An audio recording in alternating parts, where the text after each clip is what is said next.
시청자 여러분 안녕하십니까? 김동수입니다. 단일화 문제로요. 김문수 후보와 한덕수 후보가 두 번째 만남을 가졌지만 평행선만 달렸습니다. 한덕수 후보는 오늘 당장이라도 단일화를 하자 그렇게 주장하고 나섰는데요. 김문수 후보는 한 후보께서는 입당도 안 한 상태에서 청구서를 내미는 거냐 뭐 이런 얘기를 했어요. 오늘 많은 덕담을 1시간 동안 했죠. 4시 30분부터 1시간 가까이 덕담을 나누고 대화를 했지만 입장차가 좁혀지지 않았습니다. 자, 그렇지만 지금 이런 아무런 진척이 없습니다. 그러나 단일화 프로세스가 조금씩 구체화되는 양상인데요.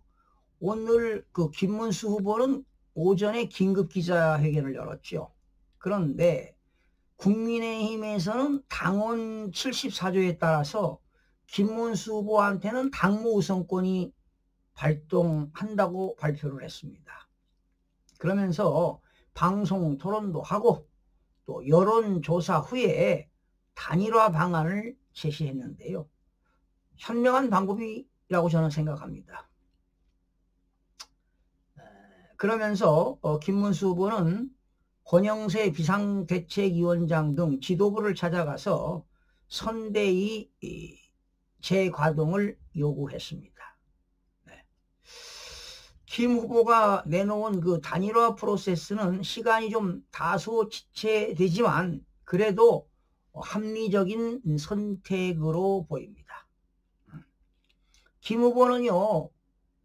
지금 3차례에 걸쳐서 공식적인 선출 과정을 거쳐서 뽑은 대통령 후보 아닙니까?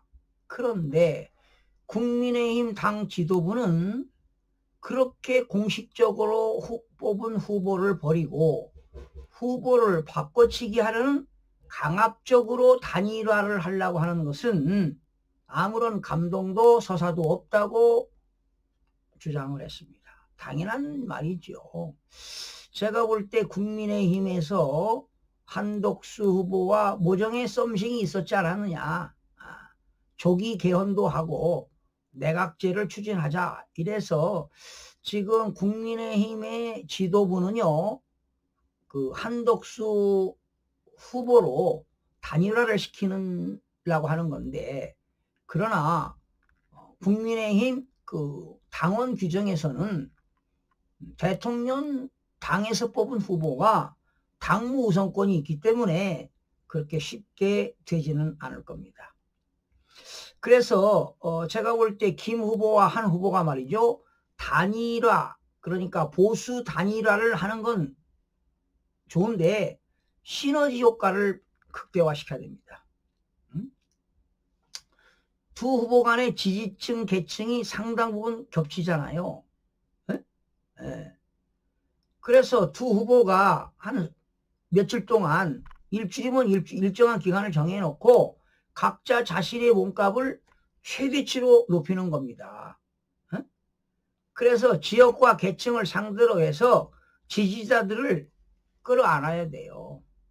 김문수는 영남 지역과 강원 지역을 흡수하고 한덕수는 또 고향이 전라북도 전주 아닙니까? 호남 지역과 충청 지역을 중심으로 뛰어서 말이죠. 그러고서 최종적으로 수도권에서 경쟁을 벌이게 되면 시너지 효과를 극대화시킬 수 있다는 겁니다. 거기에 TV 토론도 하고 마지막에 맞짱 토론을 한다면 그리고 여론조사 결과에 따라서 최종 1위를 뽑아가지고 국민의 후보로 나선다면은 엄청난 시너지 효과가 있을 것이다. 저는 그렇게 봅니다. 그러니 지금 한덕수 주장대로 오늘 당장 단일화하자 이거보다는 며칠 동안 TV 토론도 하고요. 지역 순회하면서 말이죠. 경쟁을 벌여라 이런 얘기죠. 그런데 지금처럼 사실상 지금 권영세 권성동이가 잘못한 거예요. 쌍권이 앞장서서 말이죠. 김문수는 무조건 빠져라 안 된다 이런 식으로 한다면 이재명이에게 항복하자는 것이나 다를 바가 없습니다. 그래서 절대적으로 이 국민의힘에서 쌍권이 잘못된 겁니다. 퇴진해야 돼요. 비상대책위원장, 원내대표 물러나야 됩니다. 그리고 대통령 후보로 나선 김문수 후보가 당권을 쥐고 대통령 후보가 앞장서서 진두지휘를 해야만이 된다고. 그래도 승산이 쉽진 않아요. 정말 기적적으로 기적이 아니면 이재명을 이길 수는 없다라는 겁니다. 네? 네. 자, 왜 그런지 아시죠? 말씀 안 드려도 지금 2014년부터 11년째 지금 사전선거에서 부정선거를 해오고 있잖아요. 지금 뭐 부정선거 이 얘기하고 자기들이 당선이 되면 이제 아마 깜빵에 집어넣을 겁니다. 그런 세상이 옵니다. 이번이 마지막입니다. 그래서 저들은 아마 대대적으로 집요하게 자기들의 목숨 걸고 목표를 달성할 겁니다. 저들은 슬라미 전법을 지금까지 계속 써왔습니다. 바로 슬라미 전법이라는 것은 목적을 달성하기 위해서 야금야금 해서 이제 입법부를 장악했고 행정부도 거의 장악하고 이제 사법부까지 장악하고 나서지 않았습니까? 이번 돌아오는 14일 날 조희대 대법원장과 대법관 12명을 청문회 한다는 거 아니겠습니까? 자, 지금 여러 가지 법적인 문제도 뒤따를 수 있습니다. 지금 김문수 후보 측은요, 오늘 국민의힘 대선 후보 지위 확인 가처분 신청을 했습니다. 김문수 후보는요, 전당대회에서 국민의힘에서 정식으로 선출된 정당 후보 아닙니까?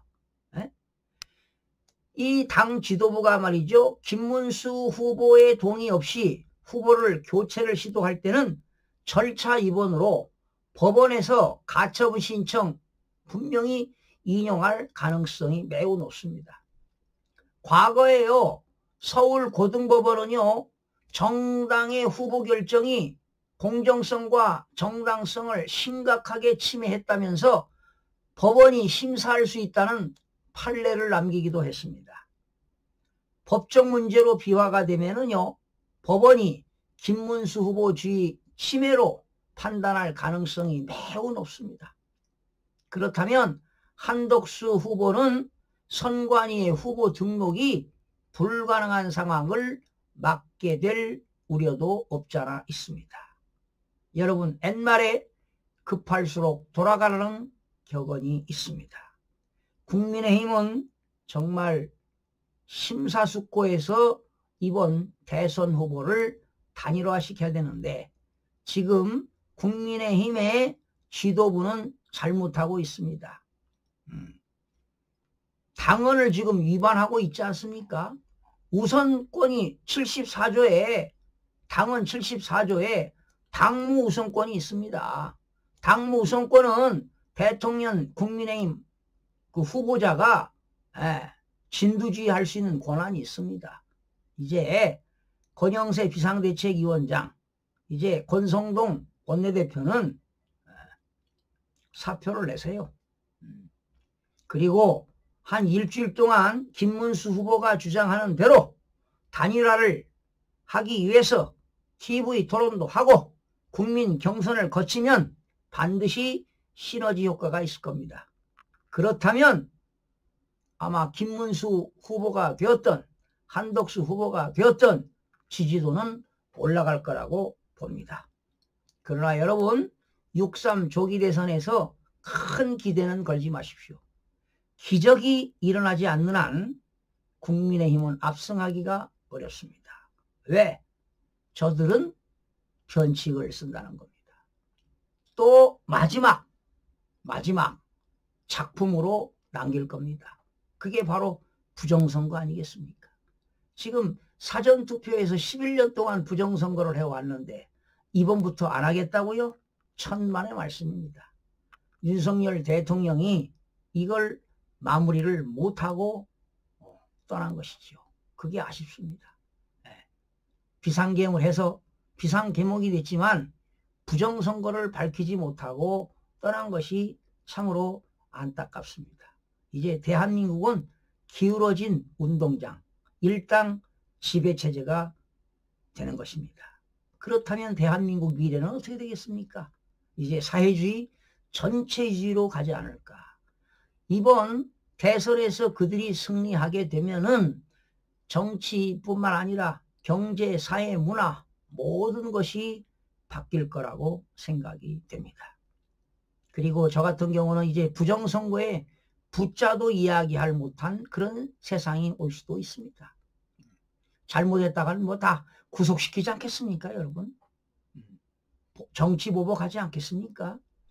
그래서 심지어 오늘 최민희 의원이 공수처법을 검사 25명을 300명으로 증원하자 확대하는 법안을 만들었습니다.